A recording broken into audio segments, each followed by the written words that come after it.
TRS party సంపూర్ణ మద్దతు ప్రకటించింది. మొదటిగా టీఆర్ఎస్ పార్టీ గాని కేటీఆర్ గారు గాని ఒకటే అంశాన్ని తెలంగాణ ప్రజలకు తెలంగాణ బీసీలకు మేము చెప్తా ఉన్నాం.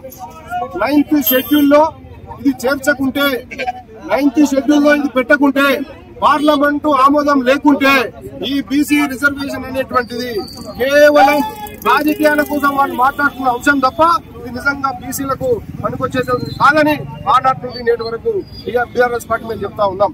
కానీ ఎన్నికల ముందు రేవంత్ రెడ్డి గారు బీసీ ఓట్ల కోసం బీసీ ప్రజల్ని మోసం చేయడం కోసం కామారెడ్డిలో డిక్లరేషన్ పేరుతోని మేము 42% ఇస్తామన్నారు చెప్పిండు.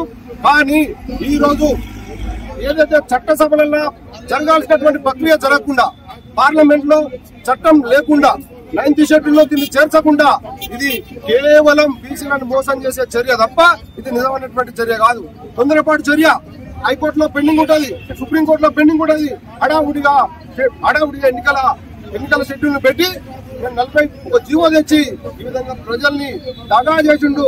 నిట్ట నిలువున తెలంగాణ బీసీలను తెలంగాణ సమాజాన్ని మోసం చేసిండు.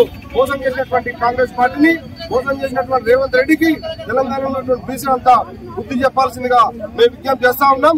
బడుగు బలైన వర్గాలు ఏకమై బడుగు బలైన వర్గాలు సంఘటితమై రాబోయే రోజులలో ఈ మోసపూరితమైనటువంటి వాగ్దానాలు చేసినటువంటి కాంగ్రెస్ ను మోసపూరితమైనటువంటి వాగ్దానం